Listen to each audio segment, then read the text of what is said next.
This one. What's up, guys? Fitness Profit Multiplier. We are back. Today, we're going to be discussing the ultimate pricing model for your fitness business. How should you run your prices? One of the things that drives me absolutely crazy is when you ask a gym owner, okay, well, what do you have? What's your offerings? What do you charge? And there's 4,000 options. It drives me absolutely crazy. At one point, I had 4,000 options as well, so I shouldn't say that.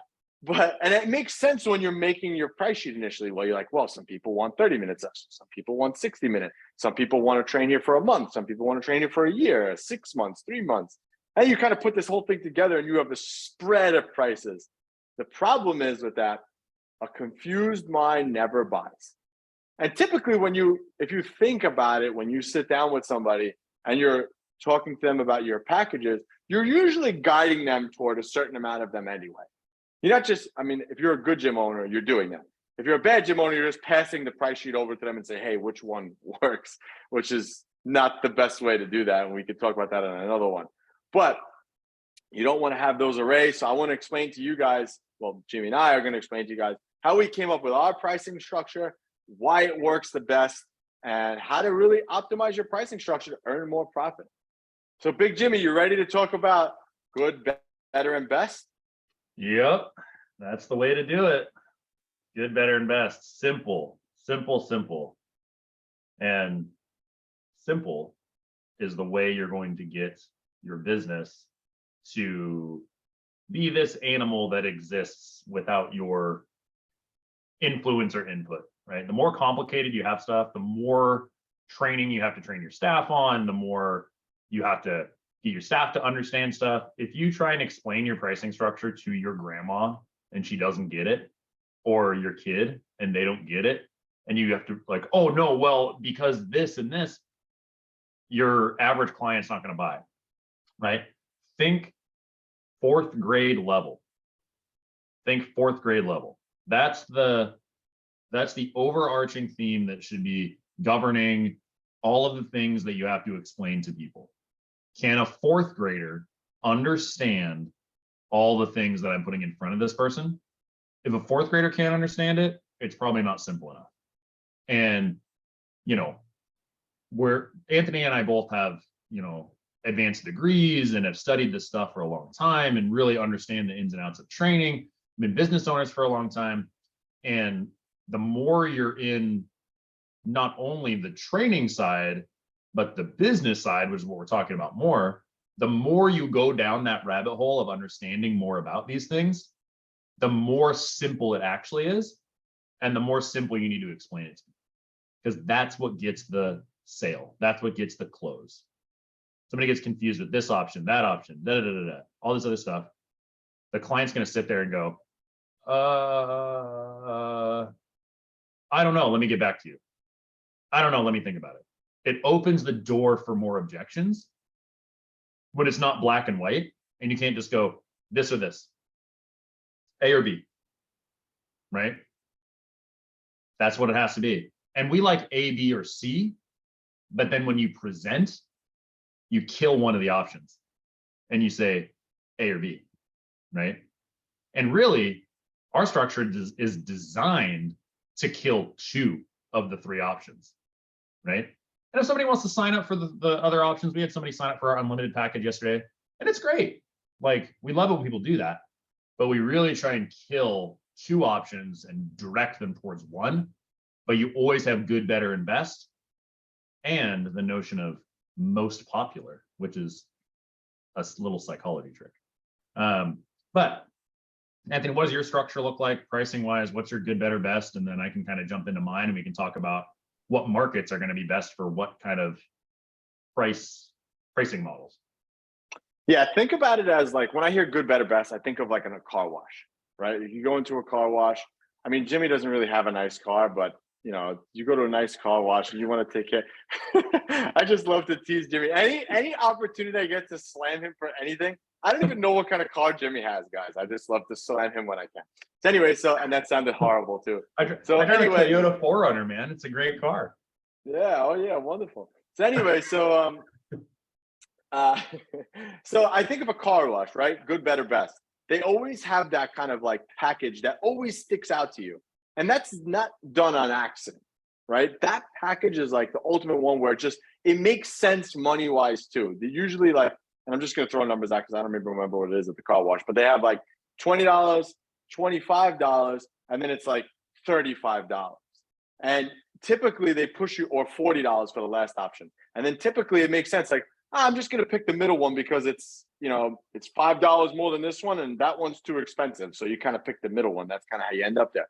But again, it allows the person to make a conscious decision based on logic, and people buy from emotion and logic. But when it comes to pricing, you want them to be buying off logic.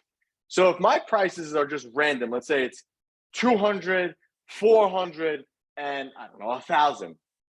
There's so much of a difference there that it's too confusing. The person's like, well, I don't know which one. Yeah, you have 3 options, but you're just like, I don't know. So what you want to do is you want to use the other options as a decoy to the one option that you want to push everybody toward. So let's just, for argument's sake, say that your middle option is what you want everyone to buy.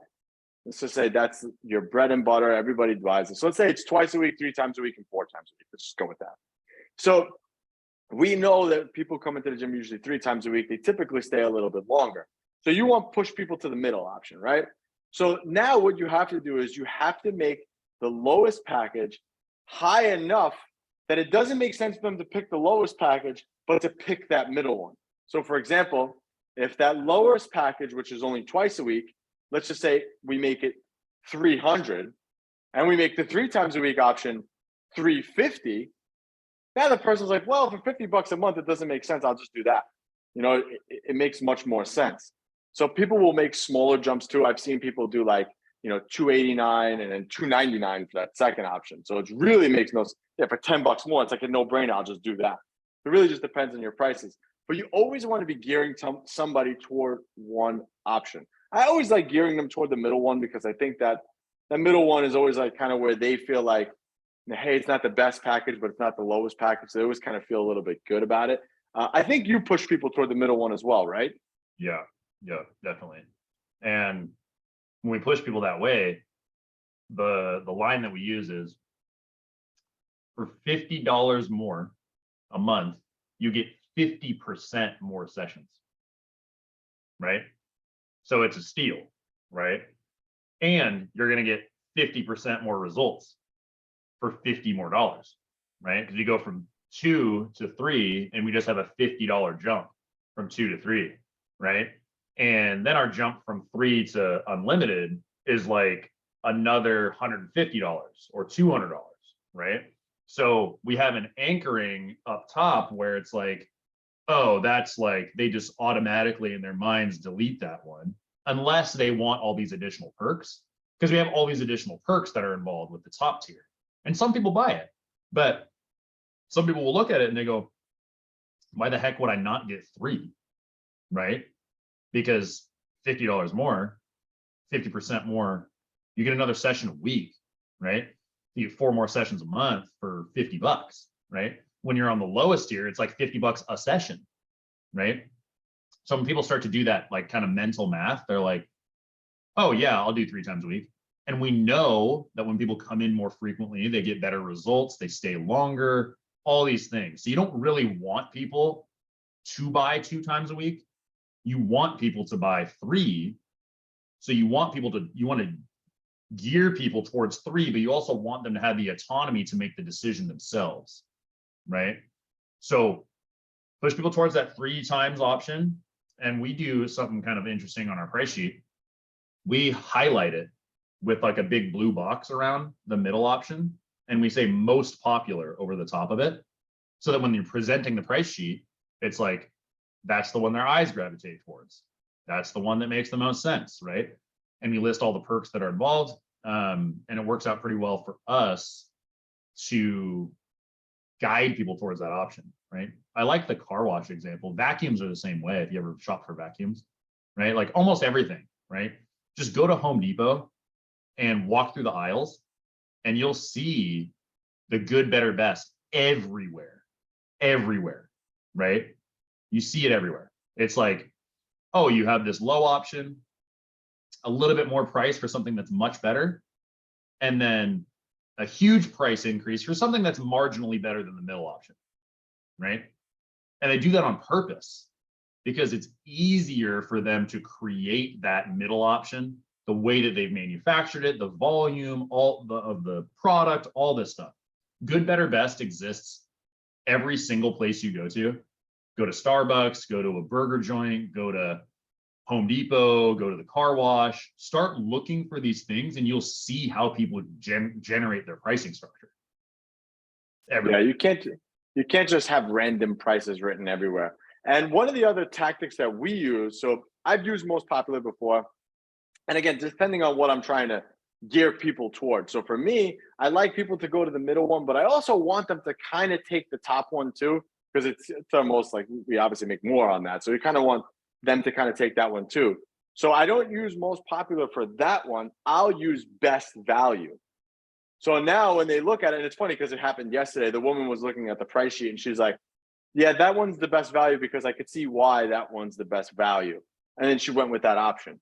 So sometimes it's just about where you want them to kind of go. Like for me, I want them to take either the second option or the third.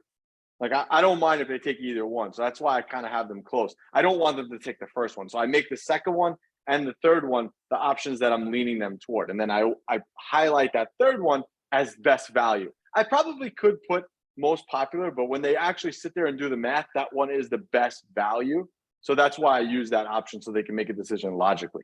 But either way, we still have 3 options with those gearing them toward where we want to gear them toward. So you have to do the same. If your price sheet looks like a menu at a restaurant, then no good. So you need to have 3 options.